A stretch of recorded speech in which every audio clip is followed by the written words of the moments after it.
And there you have it. Here's Fathead with Christian and Monty. Hello. Hey, how's it going? Good, Monty. How are you? I am excited, super excited about today's podcast. Oh, I'm glad. Me too. I'm super stoked. You know, this is my birth father, who I met 5 years ago, and boy, does he have some tales to tell. Well, You know, he's a war hero. He went over to Iraq and was in the Air Force, and then during the Iraqi war, he went and actually fought on the ground with the Army, because he became the money man, which ironically is his middle name, because it's his mother's maiden name. That's so cool. Yeah. That's so cool. Robert Money Davis. And then also he's a CPA. So he is an accountant and became the one of the official big accountants for the Air Force. The coolest thing is what they called him overseas, and they called him Money D. Money D. Yeah, that's like I mean, he could make headphones and sell them to Apple or something like that for a couple $1 billion with oh my gosh, Money D. That's hilarious. Dr. Dre's got nothing on him. Yeah. That's awesome. Oh man. Yeah, and he's a great storyteller. He's won the Bronze Star, he's won the all of these different things, and he'll tell some of those stories that he's told me. He's like, I can't really talk about that in public. Yeah. I said, okay, I'll let you decide what you want to talk about, what you don't want to talk about. So we'll just keep this between the three of us. Nobody else will know that we're going to. No one will ever know. Nope. We won't tell anybody these stories. But he, really what he wanted to get across was the fact that too, like the good that we were doing over there. He's got I'll tell you that's what surprises me the most when I watch some of those videos you sent me is that I was against it. I didn't understand, right? Really, I mean, they didn't tell the public really what they were doing as far as building the infrastructure and all that kind of stuff for the people there. And the media was telling us one story. The government was telling us one story. The media was telling us another story. Yeah. And I don't really trust media anyway, Well, that's why we're doing this. I mean, that's part of why we're doing this. Exactly. Because, by nature, any media is going to be bent one way or the other. It just is.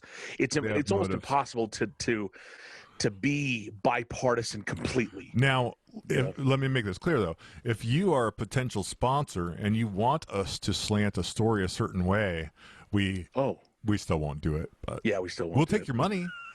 We'll take your money, though, and we'll tell you that we'll tell you that we're slanting the story, but we won't really slant the story. Yeah. No, we want to keep this as bipartisan, as real as and and a platform. This is the great thing that that you and I, Monty, have talked about is having a platform for people to come on and tell the truth as far as they see it, and then allow you to make up your own mind, your own decision, while we hopefully entertain you at the same time to make you laugh at times, and hopefully make you pee your pants because you're laughing so hard. Maybe not. I don't know. But we're gonna have to work on that one, maybe. Yeah, we're gonna have to work on that one. I don't think so far. I don't think there's been pant wetting things that we've said or done on here yet. Not for our audience. I mean, I know I've leaked a little bit. But burst at the seams. Yeah, I mean, Depends is now an official sponsor of this episode. I like that. We're both getting older, so that's true. It happens to the best of us. It does. Well, I'm super excited. I'm very, very excited to have Bob on. Again, he's someone very dear to me. you know, even though he's my birth father, and my dad is Rick Busaith, you know, and will always be my dad. Yep. But Bob is definitely a father figure. I look up to him as a father figure, and I affectionately call him Dad. So tell our audience real quick. I know we talked about this, you and I, but tell our audience real quick. You know, how long ago you met? How did that happen? Yeah. Well, it's a crazy story. So, you know, for those of you who are religious or even just spiritual, you know, you'll probably glean something from this. Well, hopefully you will. You know, I was living in a funny story, Huntington Beach with Jack Vale at the time. I was living in their garage. And again, when I say garage, don't think like, I mean, there was a bedroom pretty much kind of set up out there. So, you know, but it sounds cool. They didn't have you in the doghouse or something, you know, no, doghouse or anything like that. No. But quick funny story is that there was the freezer out there with and the extra fridge with all the snack foods and stuff like that. And Jack would come out there constantly. And he would sneak like popsicles, and he'd hide around the corner and be like, "Don't tell Sherry I'm doing this." He was doing that on Periscope. I remember that. Oh yeah. I didn't know that you were out in the garage when he was doing it, though. Oh, totally. And then and Jackson, I adore that kid. Jack and Sherry's youngest son. Yep. And Jackson would constantly come out there too, do the same exact thing, like father, like son. Jackson would come out there and he would sneak popsicles, and he was probably 6 at the time or something. You know. Oh, it was hilarious. So anyway, I was in Huntington Beach. I was living with the Vales, and which are cherished memories of mine. And all of a sudden I had this very strong impression. I'm going to call it an impression because I really do believe that it was a spiritual impression that said, you need to move back to Utah. Now, I had served a mission for the Church of Jesus Christ of Latter-day Saints in Salt Lake City, Utah, and I absolutely loved it. But I went, I'll never live here again. You know, it's just not my, you know, I'm a Californian. I will die a Californian and blah, blah, blah, blah, blah. All that stuff that I no longer believe anymore. How things change the older that you get. But anyway, so I'm trying to make this as short story possible, but I'm multitasking, watching for your dad and good. Other guests and stuff like that. So told him to come in at 2. So I am listening. Nice.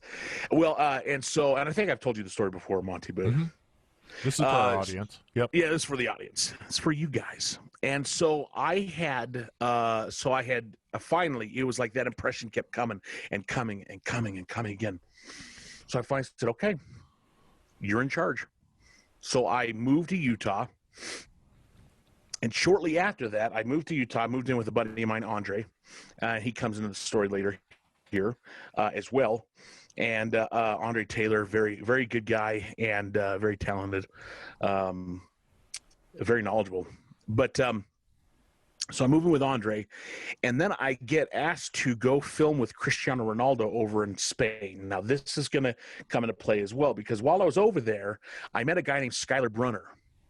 And Skylar, I just immediately took to Skylar. He was a part of the Provo office of shareability, I think is what they were called at the time, or virality or whatever. They were doing some of the biggest, you know, ad campaigns with celebrity athletes and things like that. So I get asked to go to Spain to shoot with Cristiano Ronaldo. I had to be as brave as possible because I literally was in a oh, there he goes. I bored him to death. All right. I'm just kidding. I had to. It was getting my eyes. I had to wear a Speedo during that, and that's all I had to wear. And you know, I'm not a small guy. I don't have one of those chiseled bodies like Ronaldo does. And I mean, even as a straight dude, I was like, whoa, dude, that's an attractive man. Oh yeah. I could see why women would fawn over him. Anyway. But they would prefer you, of course. Of course. Yeah. Well, that's no question. Of course. That's no question. Yeah. So personality. Exactly. So I had so I took this Skylar because I was like, man, he's a good family guy. He's you know, he's just a good person. You could sense that from him, you know. Sure. And so I get back. Before I even went to Spain, I just thought, you know what, I felt a really strong desire to do the DNA test through Ancestry.com. Oh, I did that as well. Yes. Yes, a little plug for Ancestry.com. 23andMe is actually what I did, but yes. Okay, okay. Same thing. Yeah. Well, hey, a little free plug for 23andMe and Ancestry.com. Whoever wants to sponsor us first is whoever we took the test with. Exactly. So I had done the test. Then I went to Spain. Then I came back. By the time I came back, then Skylar's going to come into play here. This is the reason why I brought up, not just to say, hey, I did a video with Cristiano Ronaldo at his house in Spain, which I did.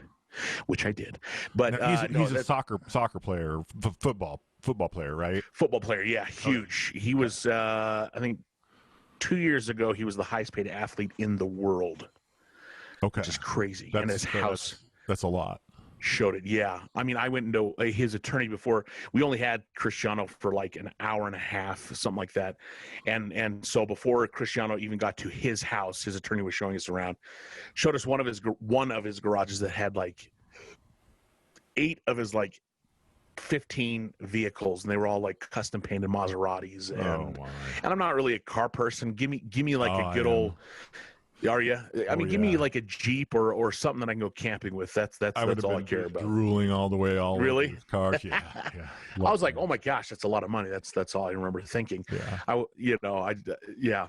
And I'm not even a big house type of person. I am literally, in fact, my dream is to have a tiny house in the wilderness. That's my dream. As long as I have internet. Tiny house is fine with me, but it's got to be on the beach in Malibu. That's the only. I just can't live in the boo. Yeah. I can't live in California again, unless did they tell you? Did they tell you to stay away or? Yeah. No. My conscience is telling me to stay away. It's going to fall into the sea one of these days. So. It really is, unfortunately. That's where I grew up on the coast, man. Yep. Well, an hour inland, but that's still going to go. It's going to go. It's going to go. And I'm trying to get my parents to move away from there. My parents and my brother John still live there. And I'm like, come on. But anyway, to continue the story, let me finish this story. Okay, so as soon as I got back from Spain, the DNA tests came back, and it said you are Irish, Scottish, Welsh. You're a mutt of all of things that actually I was super stoked about because, growing up, you don't know what your ethnicity is. Obviously, you're white. You're white, but yeah, you're a white guy. But you could be Russian. You could be. There's a Slavic. You could, totally, exactly. But one of my best friends, Steve Weinberger, showed me Braveheart when I was in high school, and I went, I'm Scottish, and I'm a huge Irish and Scottish are the two biggest things that I am. Yeah. So Celt. I'm a Celt man. I'm a Celt all the way. And I was like, oh my gosh! But then it said username Dust Bunny Mom is your mother. I was like, what? Dust Bunny Mom. Because obviously if they're living, they don't want to divulge any private information. Okay. So they don't put their real name in there. So they don't put their real name. They just have their username. And I went, whoa. So I Skyped with my parents and, I was like, oh my gosh, this is crazy. And I sent her a message. She didn't write back. And then all of a sudden I got this another impression to do your own research. And I was like, huh. So when you say impression, do you mean, I interpret that kind of like the Holy Ghost is sending you a message. That's exactly same thing. Okay. Yeah. And it's like this still small voice in your head. And then in your heart, you feel it. Okay, that's right. Yep. That's yeah. And that's the Holy Ghost. And I really do believe that. Yep. And so I had the impression from the Holy Ghost to do my own research. So I went back onto Ancestry.com, do my own research, blah, blah, blah, and come to find out that my birth mother has a son, my younger brother, Jeremy, who passed away when he was a year old. Oh, your dad is your dad. I don't think he's a year old. Bob is entering the room. So. Oh, well then, to be continued, but to be continued. Here we go.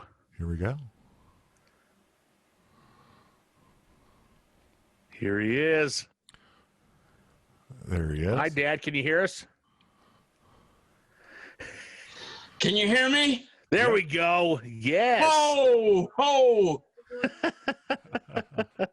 Wait a second. Maybe I need to move my camera. Hey, there you go. You're looking good, Dad. I'm loving the beard gets longer every day. Oh. I like the big mic and everything. You look so good. Thank you. What? Oh, hold on. I got to shut the door. Oh, Mom says shut the door. So got to do that. Shut the door. Oh, he's I can tell right now he's a character. All right. Oh, yes. Oh, yes. Oh. Are you practicing for Christmas? I am. I'm even making the toys. Yes. I love it. I love it. Well, Monty, Bob, or Dad. Hello. Dad Monty. It's an honor to meet you. Hi, it's an honor to meet you. In fact, I need to turn my mic up. Hold on. All right. So one of the things, Dad, while you're doing that, I was saying, why don't you, I did a quick introduction, but I don't think a lot of people, I didn't talk about why you had to retire from the war, and then if you want to talk about that, and then also some of the good that we were, and that we're doing it in over there, and why the media wasn't, or I don't know why, just what the media wasn't telling us that you were involved in, that you can tell us. Okay. So, now we're on, right? Yes, we are on. We're live. Oh, and I'm sitting here going, I need to do this first. No, you're good, Dad. This program is all about reality. I tend to not edit anything out unless we say bad words, which we won't. But that's it. Otherwise, we just are as we are. Yeah. Look at me. I love it. I haven't showered today. I just rolled out of bed a while ago and haven't showered. So who cares? It's about reality, like Monty exactly. said. I tell you what I've been doing, but I won't do that on air. I went to a doctor today. Yeah. Oh boy. Yeah, he was looking at other hinder regions. All right, here we go. Well, let me explain just a few things, just a little bit. Yes. About what. In fact, let me start with a story. Yeah. In fact, the best thing to do is always start with a great story. And so I'm going to tell you a great story. I was working with CIA. Actually, they were the cool guys that was in there already. But we were trying to establish the money system throughout Iraq because we had just invaded Iraq. We had just destroyed Iraq. In fact, we had just fought the last battle at the Fallujah. Fallujah was the last battle. Isn't that right? It was actually the last battle was actually fought on the. I can't believe my phone just did that. We had just fought the last battle actually on the runway. Oh. There is a building at the runway that we had. In fact, they were fighting it there, and that was the last concrete battle that we had. And so we actually, right there, we fought our battle. And so because of that, we wanted to make sure that we had an established everything located where we wanted to get the money and everything else. The only problem is I had some friends, and the friends were Iraqis. There was 4 of them, and I told them, if you come with me into Iraq, because we came on with the largest convoy in American history, I promised them, I said, if you'll come with me, I'll make you very wealthy. And I promised them that. And I'm not kidding, right away, they started becoming very wealthy. And the four of them, though, one, his name was Ollie. I put him in the front seat.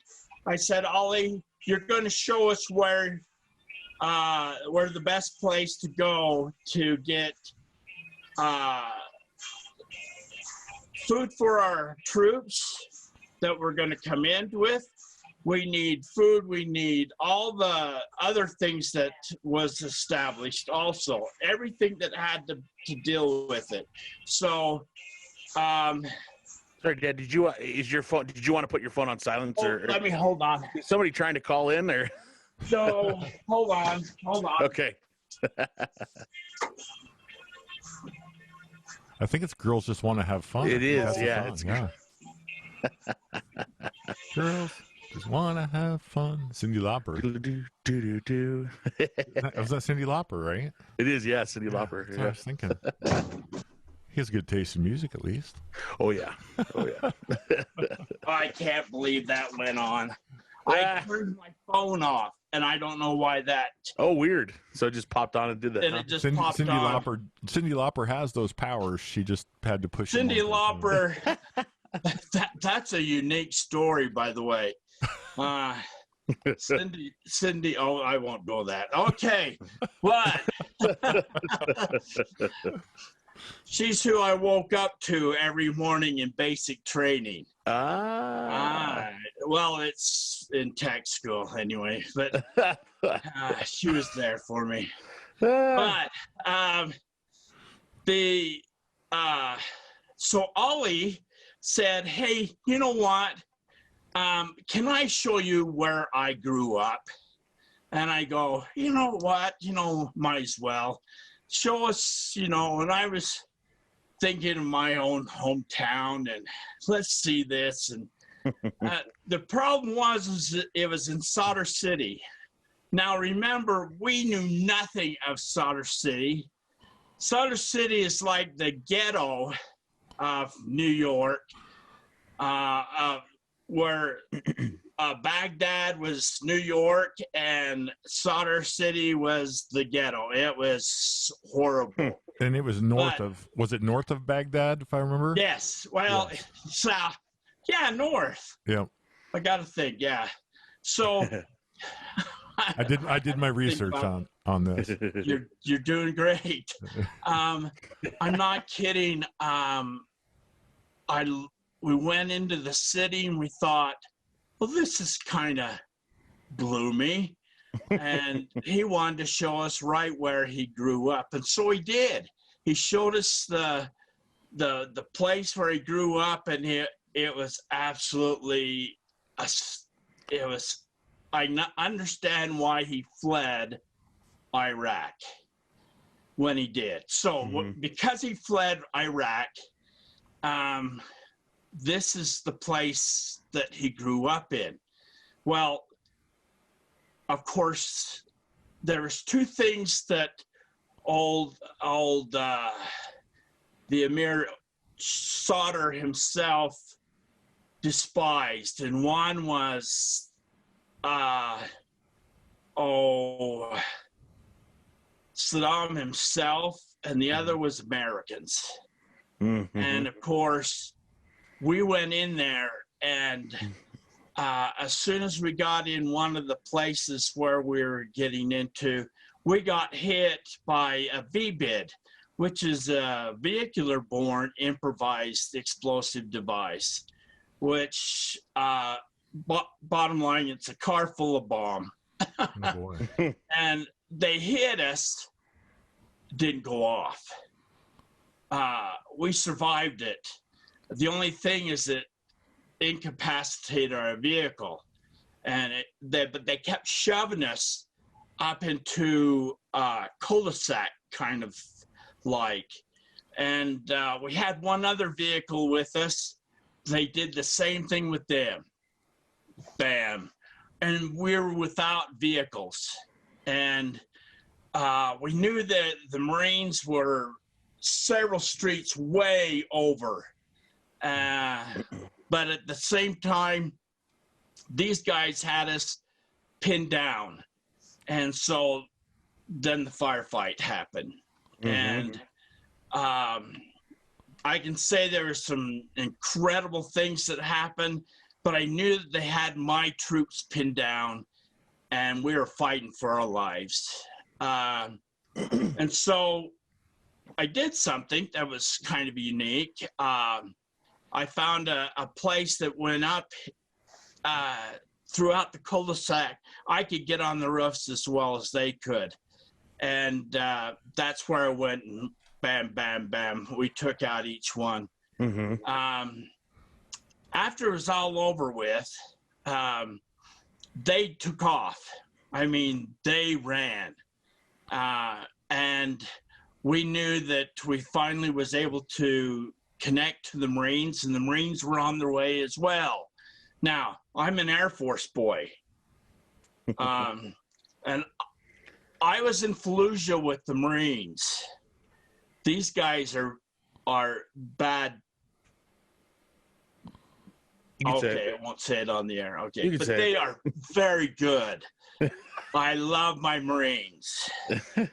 This Air Force boy loves his Marines. And so these guys were on their way. The only problem is that at the time, we watched this little girl, just a petite little 8-year-old girl, come out toward us. And we're like, something's happening, guys. Boy.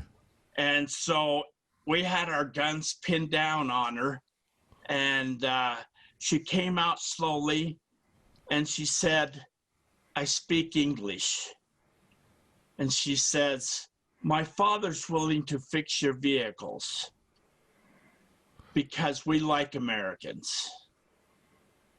And then she said, I can now know that I can go to school because the Americans are here. Oh, that's fantastic. Yeah. And then she gave us each a coin. Just a small little teeny coin that each of us could remember her. That we gave her something that she was able to have now. She knew that she was able to go to school. And you know what? We worked very hard and made sure we put up schools for these kids. And we made sure those girls could go to school.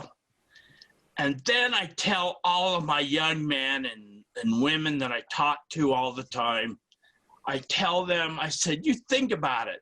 You go down to the drugstore, you grab a piece of candy, you go down on your bike, you pedal down your bike, you don't think nothing about it. Nope, we take it for granted. Yep. But these kids cannot do that. And we take it for granted every day of our lives. And these kids are fighting for their lives. And they're still fighting for their lives. And 8-year-olds literally fighting for their lives with machine guns and everything. They are. Yeah. I mean, you have to think the first thing that they're trained is over and over, kill, kill, kill. And didn't you wonder when the 8-year-old was walking out for the, did you wonder this girl could have bombs strapped to her? Oh, absolutely. One of the worst things that ever happened to me was one of my young men that we used to play soccer all the time, played soccer with. He came out and my interpreter and everything else, and I didn't even think about it. I was coming around the corner and I saw him there and he took one look at me and I thought, what are you doing there right now? And they had strapped him up and he killed everyone there. and blew my vehicle back over. Of course, because I just had a little gator. He probably didn't have a choice in the He matter. did not. We found his parents, out that his parents had sold him. Yep. Had sold him. Can you imagine no, a 14-year-old boy For any amount of money, I can't imagine it. being sold by his parents? I would rather die myself. I don't have kids, but I can't. I still can't fathom that. Like put myself in. Even my nieces or nephews, if somebody were to say, "Hey, we'll pay you $10 million," no way, no. There's no way, and the people don't realize. We had what the American people don't realize is that all the money that we confiscated there in Iraq, we used as, we called it CERT money, which is the Commander's Emergencies Relief program that we had. And the CERT money was used to rebuild infrastructure. They didn't have power. I mean, I can remember the palace, one of the palaces right there at the runway. That was kind of their getaway. They had a little lake there. They had a boat and a bunch of other things, but the palace was opulent, and gold inside and everything else. And across the roadway was the slums, and the kids were in raw sewage. And the flies were so thick. I can remember taking our commander. I said, "You got to come with us." So we took him out there with us, and we opened up the door, and the flies just went inside, and he says, "Get me out of here, get me out of here." Jeez. And it was unreal, but you sat there and watched these kids walking, and the cattle and everything else was in this raw sewage, and it stunk, and it was across the roadway. Wow. From this opulent, great, big, huge, beautiful palace. Owned by Saddam, correct? Oh, owned by Saddam. Yeah.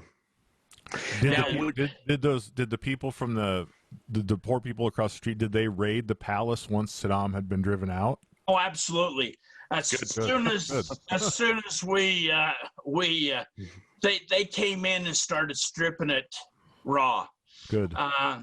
The only thing is then we sort of stopped them, and then all our generals moved in and made it their offices. So, well, it was probably one of the safer buildings in the area to do. Yeah. They pretty much, though the first thing they did, they wanted to strip it. We used one of the rugs as to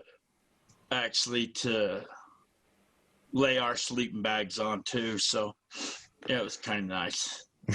Now, would you say, Dad, that Americans, that when we went in, and this has been true throughout history, there's a reason we go in, right? We have this evil dictator, Saddam Hussein, and after terrible destruction that we actually rebuild in there, correct? Yes. In fact, it's different than all the other wars, because all the other wars goes and strips the riches of the country. Mm-hmm. And we walk in and we absolutely spent money to rebuild it. I said, if you want to make your country opulent again, attack the United States. They'll make them rich. But the problem is that we went in and rebuilt. We did their sewage system. We did their power system. We did their water system. We redid all that because they needed it. and Saddam had stripped all that from them, and so we made it a lot easier for them in their country. So what was your Go ahead. role in those actions? In the For rebuilding me? yeah, what was your role in those? My job, I used to carry about between $2 and $2.5 million on my back, everywhere I went. Is it heavy? Very heavy. It weighs at least 60, 70 pounds. That must be a nice feeling, though, to a certain extent. Okay, my claim to fame. Here's my claim to fame, folks. I can't tell you where I was taking the money. I can tell you if you're sitting here, just you and I, but I had $9 million. We had 3 great big huge duffel bags, great big huge ones, with $9 million. And we were taking it to a location that we had a safe that we were establishing a safe, and where people can come and draw the money out and wherever they need to pay the locals. And so I had bodyguards as well. And so we had those carrying and those bodyguards and everything else. And we told the helicopter pilot we're flying hot. And of course, when you fly in a helicopter there, you usually always unload your weapon and make sure that you have nothing in the chamber and everything is clear. The only thing is we were flying hot. That meant that we had everything in the chamber and we were ready to go. So so that was a signal to the pilot that you had something with you that needed to be protected. Right. And very valuable. Yeah. Only the pilot got the letter. Okay. The pilot gets the letter that tells them that we're supposed to fly hot and everything else, but we always carry a letter with us so that the pilots always know. And then it's kind of unique. So we're all Air Force guys. The others think that it's our duffel bags taking us to our location of where we're going to live. Okay, so everybody else thinks that's what we're carrying. The only thing is that I'm on the end, and of course it feels like it's 200 degrees outside, and so the doors are wide open, and I'm right on the end. And the first thing I look at is I see that money next to me. And I thought, I can't let this money drop. And so I tied the money all around my legs. Oh, boy. So that if the money goes out, I go out too. So everything is all set. We're coming in to a base. And of course, we're taking incoming. So you're taking fire. You're taking fire as you're coming. We're taking fire. So since we're taking fire, and since the mortar rounds hit, when one of the mortar rounds hits, it shakes the helicopter, shakes it, and of course it shakes my money, and it goes out the door. Oh boy. And it takes me with it. You so out the door of the helicopter? We're all out the door. So we're only about 2 stories up. Only 2 stories. Only, yeah. Only 2 stories up. Now you have to remember, that's a lot of weight. The only difference is that I have armor on, and so I actually go down faster than the money does. And so you didn't even get to use it as a cushion. No, I was hoping that I was going to use the money as a cushion. Yep. I go down, hit first, and then the money comes down right On top behind of me. you. So I'm expecting them to come and pick me up and skate me off to the bunker. Well, nobody comes, and I'm waiting and waiting, and so I turn, and the whole crew is laughing. Everybody is laughing because this Air Force idiot had just fallen out with all of his home gear that he brought to the base. They didn't know it was money. Yeah. No. And on top of that, this is the line that I'll always remember. The Army gunner comes up to me and he says, "I thought all you Air Force boys knew how to fly." And it was perfect. I laughed as hard as they did.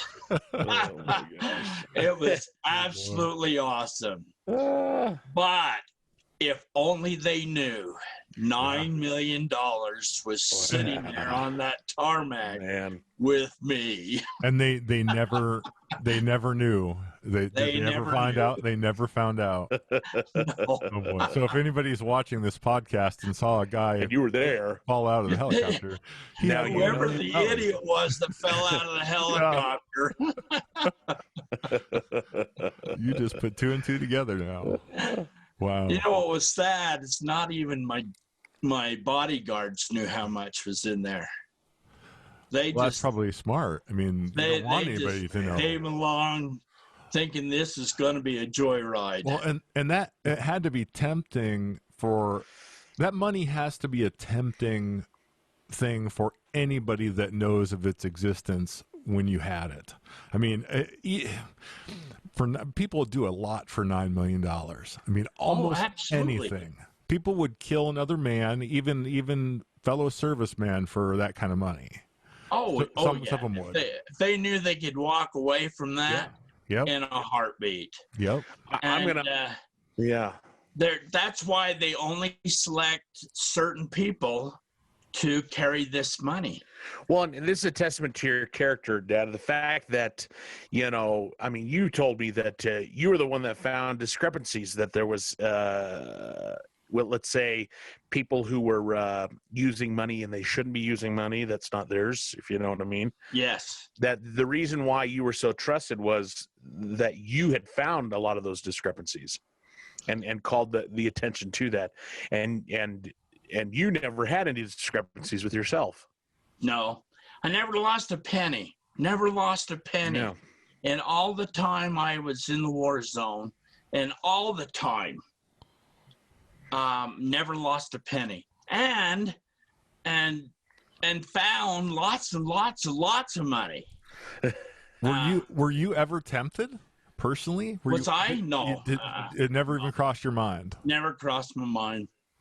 It never ever crossed my mind that I would ever take a dollar. I didn't. And that says a lot. Never. No, you're telling the truth. It's kind of a unique situation. I loved the job. I loved the people. In fact, I loved all the workers that I loved. There was some great individuals that I worked with that were they were locals, lived right there in Baghdad, and they were willing to work for the Americans, and they lost their lives because they worked for us, and they didn't realize that this would cost them their lives. Well, they had to know that there was a risk of some sort. I mean, there was some that knew that it was going to cost them their money. In fact, one of the things that I worked with the Treasury Department in trying to come up with a way of actually making it so that they would get a credit card just like us, and we dump money into it. The problem is we made the first mistake was that I transferred the money from New York into Baghdad bank. These guys were wizards in understanding banking, and so they figured out that all those who got money in from New York were working for the Americans. And so we finally had to transfer it from Kuwait. We take it from New York into Kuwait, and from Kuwait into Baghdad. So it was coming actually from a Muslim country. I would think that any incoming money to parties inside Iraq would be strongly questioned at that point. Oh yeah, these people that came in, they put up with a lot. I have to tell you this one story, because I have to dedicate part of this to this young man. I can't tell you his name because I don't want to express, but we had a contractor who worked really hard for us, did some incredible work for us, and was always prompt, had a crew there, working on the base, and one morning he was not there. And he was always prompt. And I couldn't believe why he would not be there. So I asked his crew. His crew said, we don't understand why.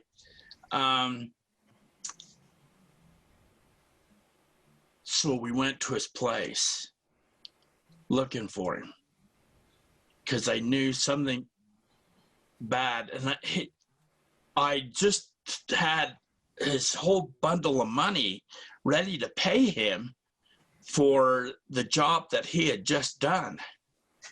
And he, at least his half anyway, his crew, we paid each one of the crewmen and got them all paid. And so I wanted to make sure he got his half as well if he decided to quit. Went to his home, and it was absolutely ghastly. It was what they had done to him was no human being. Pardon? Did they torture him? They did some torturing, and then they sliced him up as if they wanted him to suffer, and they made him suffer. And then his wife came home, had just got there. And so I told her not to come in. I gave her all the money, and I told her to head for Jordan border. And so I told her exactly right where to go, and that we would have the group of Marines that sits at the border, the Jordanian border, wait for her, and that they would bring her in. Because what would happen is they do the same thing to her. Yeah. And so we knew that she could not stay there. So we had her flee as well. So at least you were able to save his family. Yes, we saved the family, and what incredible, and these people are incredible that I worked with throughout the whole time I was in the Middle East. I worked with some incredible people, and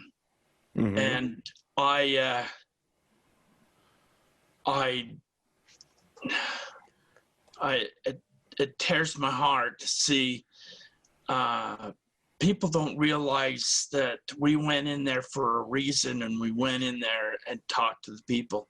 I was telling Chris yesterday something that people don't realize is that I became friends with one of the, he was, I guess he was a private. He was one of the lowlifes. I guess they want to call them the lowlifes of the base. When Saddam Hussein was there at the base where we were at, and he showed us the gas chamber. So it took me and the chaplain on the base. So the two of us, because I was also our religious group leader, and so they took me as well as the chaplain, between the two of us, took us into the gas chamber where Saddam Hussein used to gas his people. Well, why did he? I've never quite understood this. Which of his people did they gas, and why did they do it that way? I mean, I know Hitler did it that way, but he exterminated millions. Mm-hmm. But why did Saddam need gas chambers? He used it to make sure that the people were following what he was teaching them, or making sure in their world. In fact, he was a Sunni, and the Shias were the anti-Saddam Hussein people, and so he would gas them. So it was a scare. It was used as intimidation. It was more as a scaring tactic. Yeah, okay. Because it got them, whoever he wanted to get rid of. If he didn't like him, he gassed him. And that was the base they used. And it was, and I'll tell the world, it was at Taji Air Base, there in Iraq. The gas chamber was sitting right there. And he would gas his people. Now, did any of the troops that were involved, did they turn themselves in and admit guilt in some of those criminal actions? The only ones, the young man that took us in there told us this is what happened at the base. And so he says, but the people who actually did it are no longer there. That's all he could tell us. They're no longer here. They're not there. And it's not like they probably had no choice but to do. I mean, it was either or they'd shoot them. They had no more choice. And I sat there and I looked at this, and this place, beautiful base, but was used for a place of death, and it was a place that Saddam Hussein used as a place to get rid of his people. And I keep thinking, people think, weapons of mass destruction, they knew that they had them there. I'll bet you a nickel to a dime.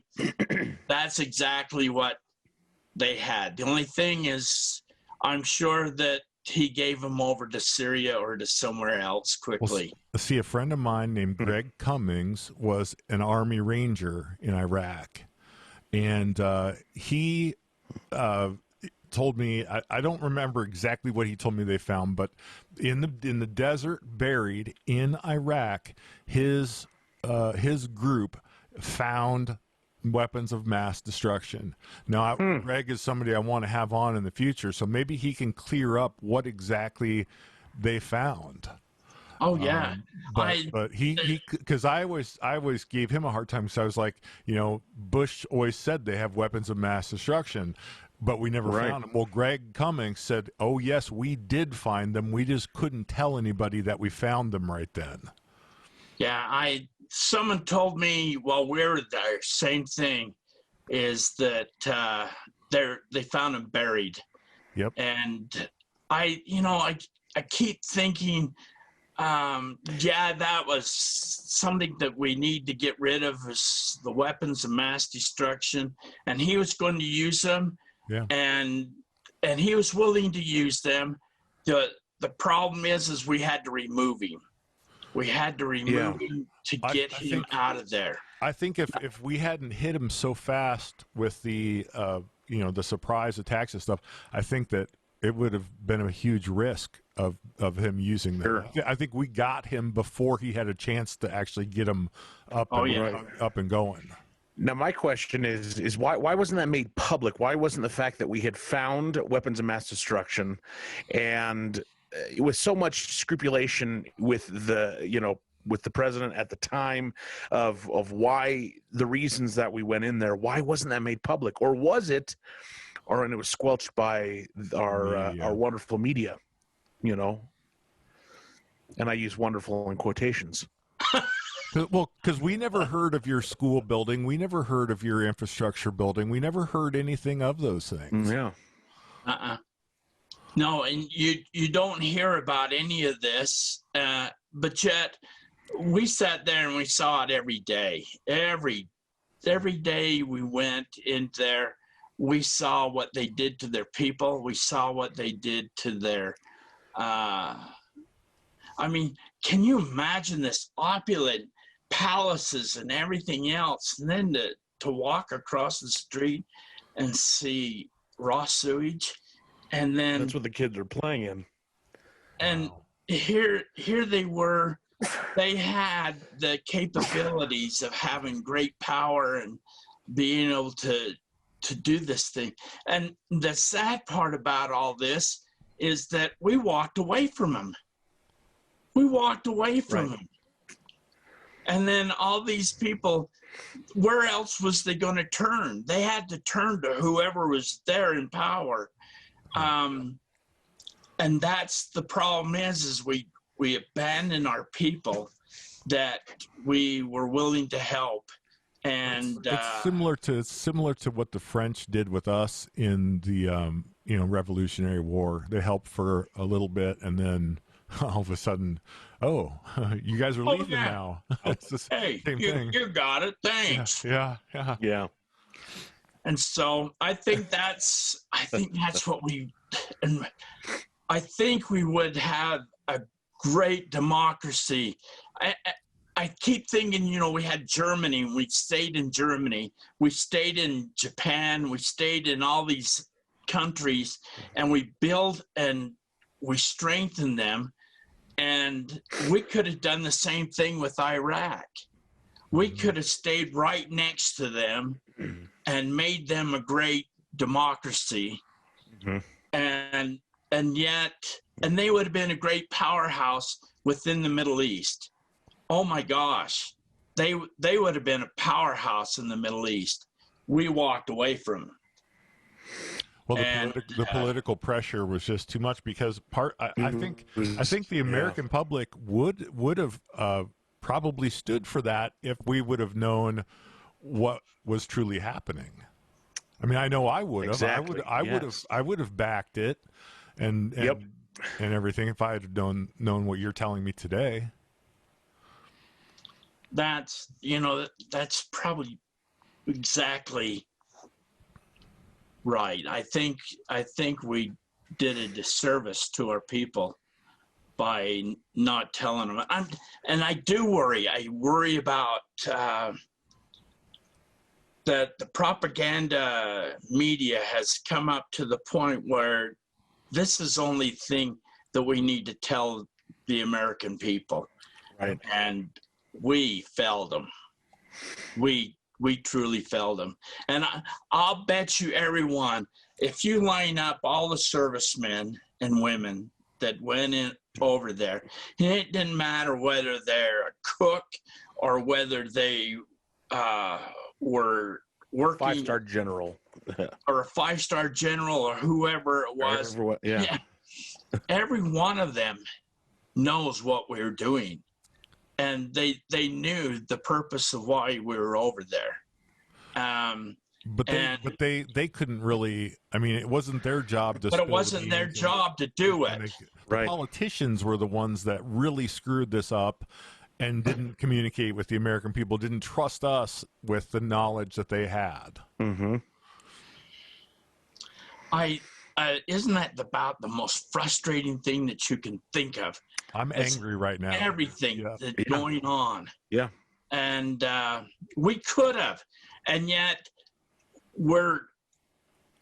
we changed a lot of lives.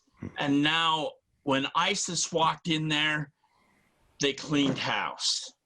Yep. They did away with the schools away from these young women. They did, then they made propaganda videos so that the young men who are 8 years old, as we were talking, could shoot and be prepared to shoot all the Americans who came in now. So everything we did has been undone. Yeah. Then, in other words. Yes, we've opened up a nightmare, and that's the only thing they can go by. Well, the only thing we can learn from it is learn from our mistakes and hold our leaders accountable now, so that something like that doesn't happen again. I mean, we can't fix it, I don't think. Yeah. No, it's and our whole. Yeah. I know that we've got people in Baghdad. I mean, go ahead. Go ahead, Ben. Yeah, I know that we have people in Baghdad right now helping, and they're trying to make changes. The only problem is now we're working on the outside instead of being on the inside. Yeah. Right. And it's harder to push than it is to pull. Yes. Yeah. Yes. Man. Well, Dad, we've got a few minutes here. I want you to, if it's okay, talk about your forced retirement in 2005, what caused that, and then also your recovery. Oh, okay. Well, my forced retirement. Yeah. I like that. I did have a forced retirement in 2005. I actually I was embedded in Iraq and had a great crew there. I was had flown to talk to the bigwigs. Actually, it was the Treasury Department at the embassy. And so I decided to take a helicopter. Usually I take a convoy and takes me into the embassy. But at this time I decided, well, I'm going to take a helicopter. So I took a helicopter, flew into the embassy. It was a meeting that I had with the Treasury Department. Again, it was one of those that we were trying to work with the money and how we're going to try to get because the currency was useless. And so we're trying to build it up. We had just, in the printing department in Kuwait, they're printing the new dinars that they were getting ready to bring into the country. So we talked about that, as well as what we were going to do with working with our contractors. Well, when I got ready to leave, holy cow, my helicopter's gone. And I'm going, now that's not very nice if whoever stole. Found out one of the generals decided that he needed the helicopter worse than I did. So I looked around the place, and there was a group of Army guys that was there, and they were heading to one of the bases that had a heliport. And so I said, "Do you mind if I jump on and tag along with you?" And I go, "I usually always stay in the first vehicle because that's what I always ride in when I do my convoy, is I always ride in the first vehicle." And they go, "No, no problem. Sit right behind me." So I sat right behind the convoy commander. And as we're going back,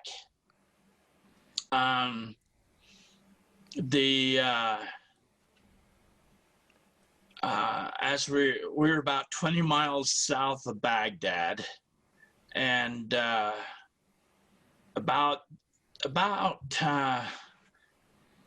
was on one of the turns, I saw the barricade sitting there, and I'm going, barricade, not good. And the young man who was driving decided to cut the corner, and I thought, no, we don't cut corners. Literally. And the next thing I knew, actually, I didn't. It happened so fast, and it tore our Humvee to pieces. It actually, when you see it, it's actually a squashed piece of meat, actually. Killed everyone in the vehicle. But for some reason, I got caught between this area behind the convoy commander, and it also decapitated the gunner behind us. Oh, and so when they got the door open and I fell out, they thought I was dead, but they felt a pulse, and they said, "This one's got a pulse." And they said, "He's alive." And so they got me out of there. I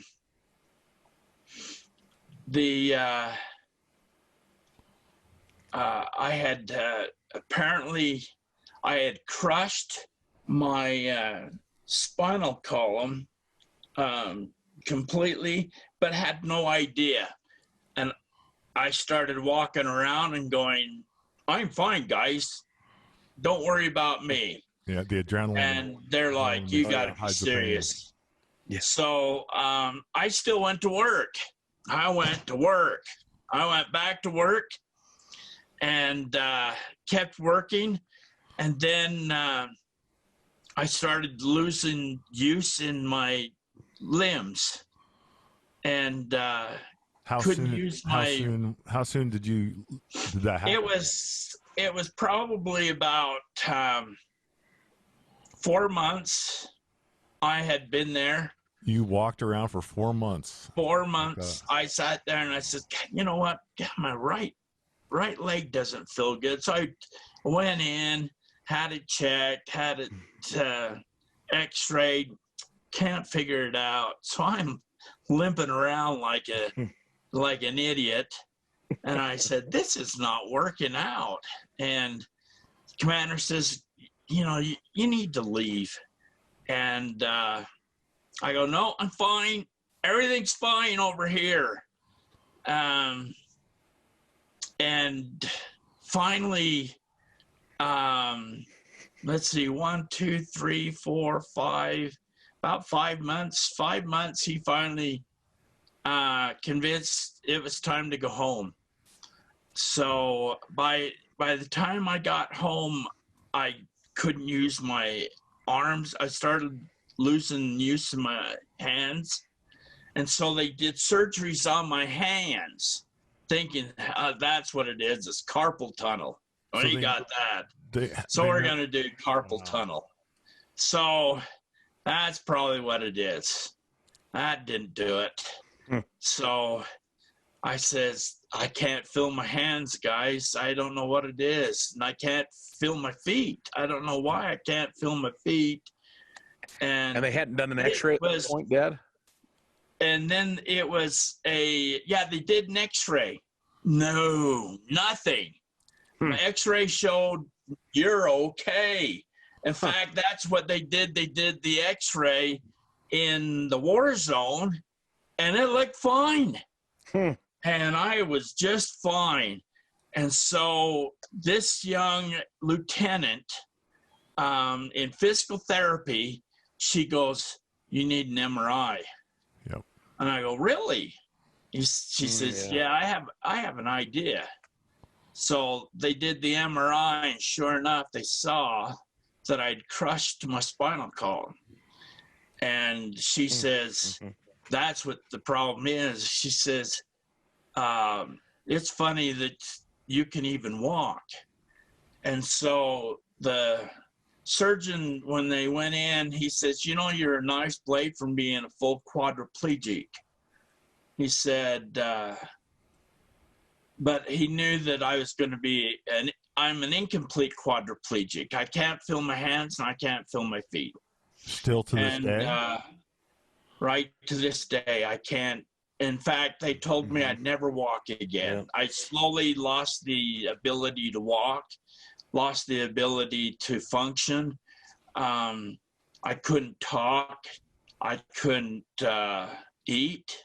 They had to reteach me how to eat, how to talk again, how to do all of the stuff all over again. I had lost it all. What year was that? This was in 2000. I started going, the spinal column was in about 2007, 2008. They retired me. They said, you're done. They put me into a VA hospital. And by then I couldn't talk. I couldn't do anything. So I sat there for a couple of years, not knowing who I was and where I was at. And then they put me in my private room because I had PTSD so bad it was unreal. So I used to scream and yell and do all the other stuff.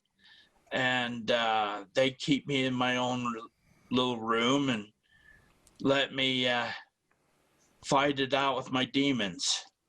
And so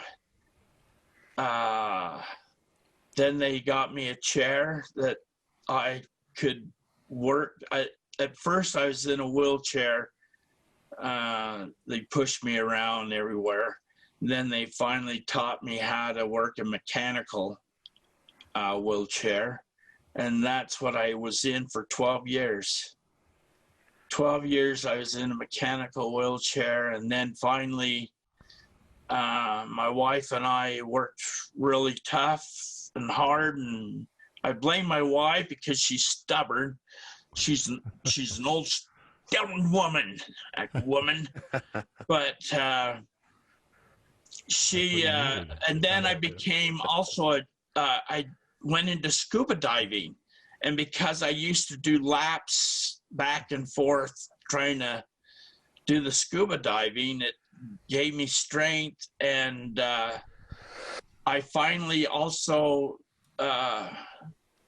when my daughter was married, I was able to get out of the wheelchair and dance with her.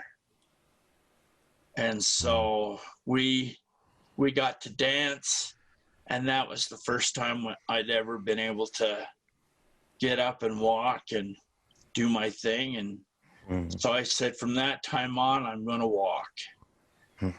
And I still do. There's days that are really tough, and then there's days I could go forever.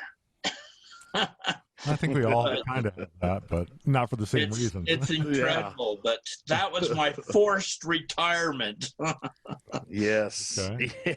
Oh, boy. And then you gave up opioids, which the VA was just feeding you.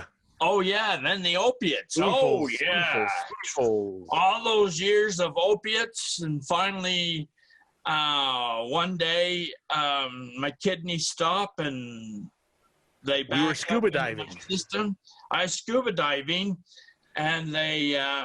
We were buddies, Yep. and I just remember you popped up, and you were, you said I have to surface, and we popped up, and your face was just, I mean, white as a ghost, and you said, Chris, I can't do this, and so I started pulling you to the shore, and yeah. Got Man. me to the shore, and they got the ambulance, and they got me to the hospital, and they filled me full of Lasix, and it ended up causing me to, when I got back home, my kidney stopped and backed up all that opiates in me and killed me. And so thank goodness for a quick action, guys, especially my wife. She realized something was wrong, and so they called the ambulance, and they got me going back again and got my breathing, and then I went out again in the ER, and I said, I'm never going to do opiates again. I'm done with opiates. Do you remember it? Do you remember it happening? When you lost consciousness, do you remember anything? I don't remember anything. The only thing I do remember, though, I'm glad you mentioned this. I do remember seeing my body, looking down and seeing my body. Okay. And I kept thinking, and it was the most peaceful, It was peaceful. I felt awesome. There was no pain, there was nothing.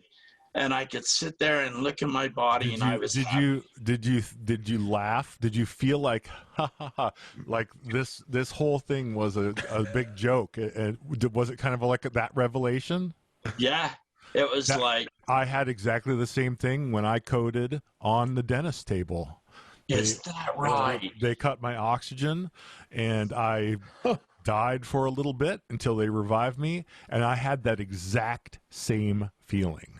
Exact. It's the most incredible feeling ever. I can't wait to die again. Yeah, I'm not, for real. I'm kidding, people. It's awesome. Yeah. No, don't do it. I don't have it.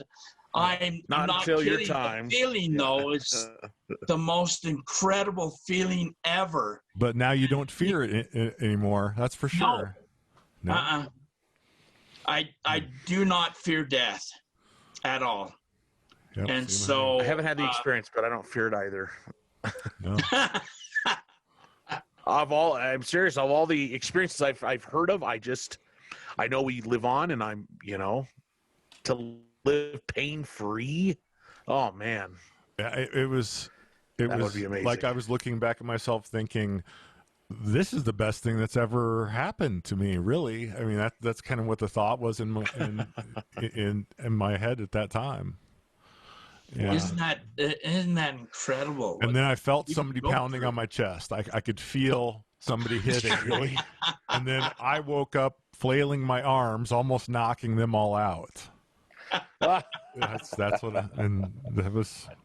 Then the ambulance got there and stuff, and I was like, actually they called the ambulance, didn't get there, but I was like, no guys, I'm fine. I'm perfectly fine. They just forgot to put that, they had the gas on, and they forgot to mix the oxygen in with the gas. Oh my gosh. Isn't that something? So, wow. Yeah, so crazy deal. What an incredible experience. Crazy indeed. Yeah. Changed my life. Wow. So now we're getting really deep now. Right when we're at the point where we gotta. Yeah. We're at the point. Well, this is which we should have you on, Dad, talk more about the. We'll just call this part 1, and to be continued. Yeah. I love it. Thank you. Well, thank you. Thanks, Dad, very for much. coming on. Yeah. And thanks for your service. Thank you. For everybody out there that doesn't understand what we were really doing over there, thank you for what you did for us, even though we didn't know it. Thank you. Yeah. And if you're listening right now and you're currently serving, God bless you. Thank you as well for thank you the sacrifices. Yes. Thank every serviceman and woman over there that's serving worldwide. Doesn't matter what you're doing. We love you. Yep. Oh yeah. I was making a point of I was just at Taco Bell, saw an old gentleman with a World War II Navy hat on, and I went up and I said, "Sir, God bless you. Thank you so much." We love the men and women who are fighting to maintain freedom here in the United States of America. Absolutely. And hopefully elsewhere and elsewhere in the world. Yep. Yeah. Thank you. All right. Thank you. Thank you, Dad. Well, Mr. Robert Money Davis. Gentlemen, you're awesome. Thank you for the privilege. You're very welcome. Absolutely. Well, thanks for watching. We'll have you on again. Yep. Alrighty. This is part A. We're gonna go. We'll be to be continued. Yes. Soon. So thanks for watching, everybody. You betcha. Thank you. Yes.